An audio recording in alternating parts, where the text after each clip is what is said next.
Hello, ഇത് ഞാൻ മീഷോന്ന് വാങ്ങിയ വാൾ പോസ്റ്ററാണ്. ഓൾറെഡി ഞാൻ ഷോർട്ട് അപ്ലോഡ് ചെയ്തിട്ടുണ്ട്. ആ ഷോർട്ടിൽ ഞാൻ പറഞ്ഞിട്ടുണ്ടായിരുന്നു നിങ്ങൾക്ക് ആർക്കെങ്കിലും ആവശ്യമുണ്ടെങ്കിൽ അത് ഞാൻ ലോങ് ആയിട്ടൊന്ന് കാണിച്ചു തരാമെന്ന്. അപ്പോൾ കുറച്ച് പേര് കാണിച്ചു തരണം എന്ന് പറഞ്ഞിട്ടുണ്ടായിരുന്നു. അതുകൊണ്ട് ഓരോന്നായിട്ട് ഞാൻ കാണിച്ചു തരാം. ഇതിൻ്റെ റേറ്റ് വരുന്നത് 110 മുതൽ 170 വരെ ഈ സെയിം ഡിസൈന് നമുക്ക് അവൈലബിൾ ആണ്. അതിൽ നിന്ന് ജസ്റ്റ് റേറ്റിംഗ് നോക്കിയിട്ട് നിങ്ങൾ എടുക്കുക. സംഭവം ഇത്രയും ഉണ്ട്, ഒരു 50 എണ്ണം ഉണ്ട് എന്നാണ് അതിൽ പറഞ്ഞിട്ടുണ്ടായിരുന്നത്. അപ്പോൾ പിന്നെ ആദ്യത്തെ പ്രോസസ്സ് എണ്ണ എന്നുള്ളതന്നെയല്ലേ. അപ്പോൾ പിന്നെ എണ്ണി തുടങ്ങി കഴിഞ്ഞ സമയത്ത് പിന്നെ എനിക്ക് തന്നെ ഒരെത്തും പിടിയില്ലാത്ത രീതിയായി. അഗരജാരെല്ലാം കൂടി എങ്ങനെയോ എണ്ണി തീർത്തു. 49 വരെ കിട്ടി. എണ്ണ നിൽക്കുന്ന സമയത്ത് നമുക്ക് എപ്പോഴും ഉണ്ടാകുന്നൊരു പ്രശ്നമാണല്ലോ, ശരിയാണോ അല്ലെങ്കിൽ ഒന്ന് കൂടിയോ കുറഞ്ഞോ എന്നുള്ളതൊക്കെ.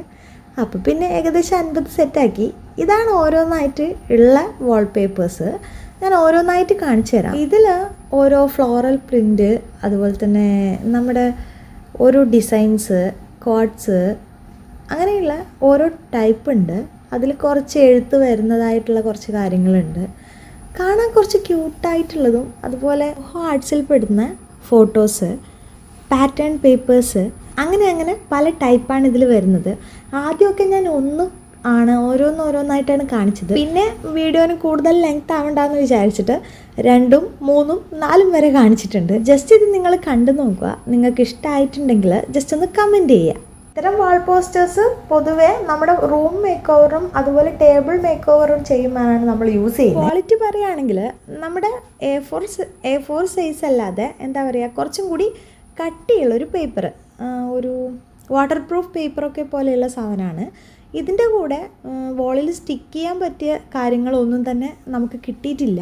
ചിലപ്പോൾ ഞാൻ ഓർഡർ ചെയ്ത കോമ്പോയിൽ അതുണ്ടാവില്ല. ഈ ഒരു സാധനം പശയോ അല്ലെങ്കിൽ ഡബിൾ ടേപ്പോ വെച്ചിട്ട് ജസ്റ്റ് വോളിൽ സ്റ്റിക്ക് ചെയ്ത് കൊടുക്കേണ്ടി വരും. പിന്നെ ഇത്തരം സ്റ്റിക്കേഴ്സിന് ചെറിയൊരു പ്രശ്നം എന്താ വെച്ചാൽ, നമ്മൾ ടേബിളിൻ്റെ മുകളിലായിട്ട് ഒട്ടിക്കുമ്പോൾ വോളുമേലാണ് നമ്മൾ ഒട്ടിക്കുന്നതെങ്കിൽ അത് ഏതെങ്കിലും ഒരു ആവശ്യ സമയത്ത് നമ്മളത് പറിക്കുമ്പോൾ കൂടെ ഇങ്ങ് പെയിൻറ്റിൻ്റെ ഭാഗവും കൂടെ ഇങ്ങ് പോരുമെന്നൊരു സംശയമുണ്ട്.